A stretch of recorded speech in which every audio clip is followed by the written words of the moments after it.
अस्सलाम वालेकुम नाज़रीन, डॉक्टर दानिश रियल फोकस के साथ हाजिर है। हुकूमत अपने आप को बहुत मजबूत कहती है, हालांकि उनके इत्तेहादी भी उनको कभी न कभी धमकी देते रहते हैं। ख़ास तौर पर पाकिस्तान पीपल्स पार्टी के कुछ रहनुमा तो अटैक भी करते हैं और हुकूमत को कहते भी हैं कि अगर आप समझते हैं कि आपसे हुकूमत नहीं चल रही है तो इलेक्शन का ऐलान कर दें, असम्बली तोड़ दें।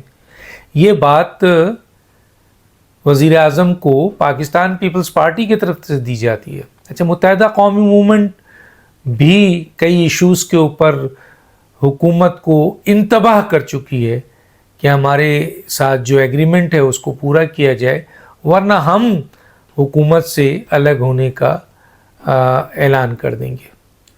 अच्छा, यही सिलसिला पहले भी थी। जब देखा होगा आपके पीडीएम का ज़माना था उस वक्त भी था।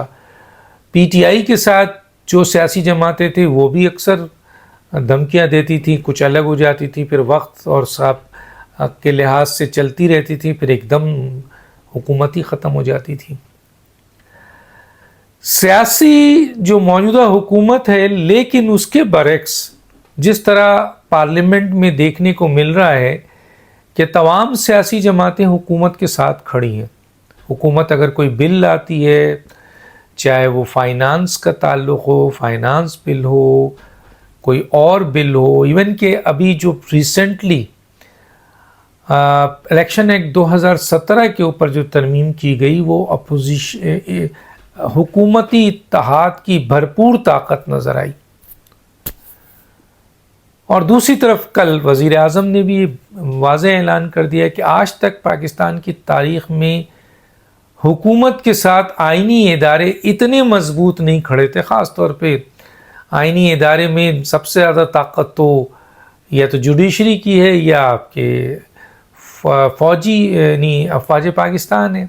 इलेक्शन कमीशन, नादरा, दूसरी जो आइनी इदारे हैं वो बहरहाल इतना ज़्यादा इफ़ेक्टिव नहीं होते हैं, लेकिन उन्होंने कहा आइनी इदारा, तो लोग समझ गए कि जी फ़ौज उनके साथ खड़ी है। और फ़ौज कई दफ़ा कह चुकी है और काम भी कर रही है मौजूदा हुकूमत को रिलीफ, बाहर भी कोशिश कर रही है कि वो मौजूदा हुकूमत के लिए काम करे फाइनेंशियल मैटर्स पे जो डिफरेंट कंट्रीज़ हैं, क्योंकि फ़ौज के सरबराह को बड़ी अहमियत दी जाती है दुनिया में। ख़ास तौर पे जो अरब ममालिक के है, सऊदी अरब है, यूएई है, कतर है, ये बड़ी अहमियत देता है। तो चुनांचे उस तरफ से भी फ़ौज अपना काम कर रही है और यहाँ भी पाकिस्तान के अंदर मुख्तलिफ इशूज़ में हुकूमत की बेहतरी के लिए उसको फुल सपोर्ट दे रही है। और हमारी इत्तला ये है कि फ़ौज इस हुकूमत के साथ बिल्कुल मजबूती से खड़ी है। और ये हुकूमत किसकी?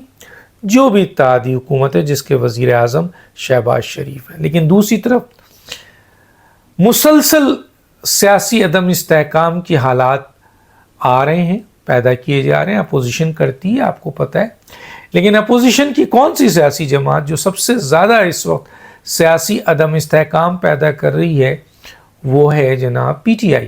क्योंकि देखें, जमात इस्लामी ने धरना दिया, 2 दिन, 3 दिन, 5 दिन चले गए।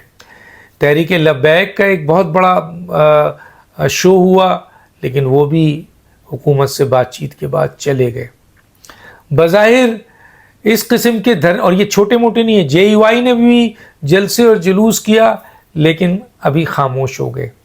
लेकिन मुसलसल पार्लियामेंट में, पार्लियामेंट के बाहर, हर जगह ये एक अनरेस्ट कंडीशन पैदा हो रही है और वो पीटीआई जो है वो कर रही है। माफ़ी चाहता हूँ। तो अब शाह महमूद कुरैशी साहब का एक बड़ा स्टेटमेंट आया। उन्होंने कहा, यार इतने सालों से मैं हूँ, सियासत कर रहा हूँ, मेरे ऊपर कभी कोई केस नहीं बना, लेकिन इस दौर में मेरे ऊपर 55 से ज़्यादा केस बन गए।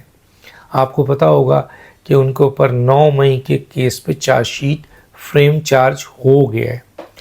बहरहाल वो फेस कर रहे हैं, क्योंकि सुनने में आ रहा है कि 9 मई के जितने भी इन्वॉल्व लोग हैं, इंक्लूडिंग इमरान खान, उनका केस फ़ौजी अदालत में जाएगा और वो फ़ौजी जेल में जाएंगे। तो शाह महमूद कुरैशी का भी कोट लखपत जेल है शायद, वहाँ पर उन्होंने बात की। कुछ रिपोर्टर से जो मीडिया के थे उनको ये कहा کہ پاکستان میں واضح طور پر انہوں نے اعلان کیا کہ پاکستان میں انریسٹ یا پولیٹیکل استحکام نہیں آئے گا جب تک عمران خان کو تسلیم نہیں کیا جائے. اب عمران خان کو تسلیم کرنے کا مطلب کیا ہے کہ وہ ایک سیاسی قوت ہے, سب کوئی مانتا ہے. تو کس بنیاد پر شاہ محمود قریشی صاحب نے کہا کہ جی عمران خان کو تسلیم کیا جائے تب سیاسی؟ عمران خان کہتے ہیں کہ جناب مجھ سے کوئی بات چیت کرنے نہیں آتا, اور پھر وہ بہت سارے ایشوز پر یہ کہتے بھی ہیں کہ جناب فوج اپنا نمائندے دے, میں تو فوج سے بات کروں گا, ان سے کیا بات کروں, اس حکومت سے. اس حکومت کو تو 4 حلقے کھلے تو یہ گر جائے گی.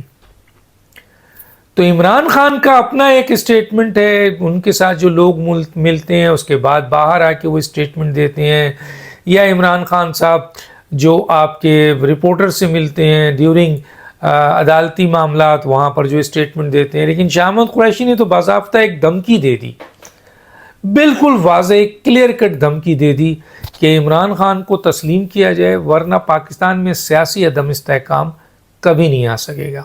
اور ان کا یہ کہنا ہے کہ پاکستان تحریک انصاف پاکستان کی سب سے بڑی سیاسی جماعت ہے اور عمران خان اس جماعت کے پاپولر لیڈر ہیں. تو چنانچہ ان سے جب تک وہ انوالو یعنی وہ نہیں آئیں گے, اب وہ نہیں آئیں گے, مثلا ان کو جیل سے چھوڑا جائے, ان کو سیاست کرنے دیا جائے اور ان کے سارے جرم جو ہیں وہ ختم کر دیے جائیں, ان کے سارے مقدمات ختم کر دیے جائیں اور عمران خان کو جیل سے ریلیز کر دیا جائے, تب جا کے سیاسی استحکام آئے گا. یہ مطلب ہے ان کا. تو کیا اس پہ حکومت تو یقیناً گھبرا جائے گی, حکومت تو پریشان ہو جائے گی, کیونکہ عمران خان کا جیل سے باہر آنا حکومت کے لیے تو کسی بھی صورت میں اچھا نہیں ہے. اور حکومت کیا, جو یہ اتحادی سیاسی جماعتیں وہ تو کبھی نہیں چاہیں گی کہ عمران خان آئے. اور پھر قانون اور آئین کیا اس بات کی اجازت دے گا کہ عمران خان کو بغیر مقدمات, جو بڑے بڑے مقدمات ہیں اس میں سب میں ریلیف دے دیا جائے؟ حالانکہ عمران خان معافی مانگنے کو تیار ہیں, لیکن وہ بھی کنڈیشنل معافی مانگنے کو تیار ہے. تو حکومت پریشان تو ہے, اس کو ایک بہت بڑا چیلنج وہ عبور کرنے جا رہی ہے اور اس میں اسے کامیابی بھی ہوئی ہے جو معاشی استحکام کی حوالے سے. اور معاشی استحکام اسی وقت ہوتا ہے جب سیاسی استحکام ہو. لیکن شاہ محمود قریشی کہتے ہیں کہ جب تک عمران خان کو ریلیف نہیں دیا جائے گا اس ملک میں انریسٹ رہے گا, سیاسی عدم استحکام رہے گا. چنانچہ یہ حکومت صحیح طور پر حکومت نہیں کر سکے گی. اور اس کے بعد یہ ہے کہ یہ حکومت جو ہے وہ آپ کے کام نہیں کر سکے گی, معاشی ٹارگٹ کو اچیو نہیں کر سکے گی اس وقت تک جب تک عمران کو نہیں چھوڑا جاتا. دوسری طرف عمران صاحب تو ٹارگٹ دے چکے ہیں کہ 2 مہینے کے اندر اندر یہ حکومت جا رہی ہے. اپنے لوگوں کو خوشخبری انہوں نے سنایا. تو بہرحال حکومت اس بات پہ تو بہت پریشان ہے, کیونکہ پارلیمنٹ میں بھی شور شرابہ, اور وہ کئی دفعہ کہہ چکی ہے کہ آئیے بات چیت کیجیے, لیکن عمران خان اور ان سیاسی جماعتوں سے, ان حکومت سے بات کرنے کو تیار نہیں, اور ڈائریکٹ فوج پہ آتے ہیں. اور فوج عمران خان اور تحریک انصاف جسے وہ انتشاری ٹولہ کہتا ہے اس سے بات کرنے کو تیار نہیں ہے. چنانچہ فوج بات کرنے کو عمران خان سے تیار نہیں ہے, عمران خان اس حکومت سے تیار نہیں ہے. شاہ محمود قریشی کہتے ہیں عمران خان کو آپ نے ریلیف نہیں دیا تو انریسٹ رہے گا. فوج کہتی ہے عمران خان اور ان کے جتنے بھی لوگ 9 مئی میں انوالو ہیں ان کو کسی صورت میں معاف نہیں کیا جا سکتا. جب فوج یہ کہہ رہی ہے کہ حکومت کیا اس میں کوئی رد و بدل کر سکتی ہے, اور وہ چاہے گی, کبھی نہیں چاہے گی, گھبرائے گی ضرور لیکن چاہے گی نہیں. تو خدا شکریہ دیجیے. اللہ حافظ.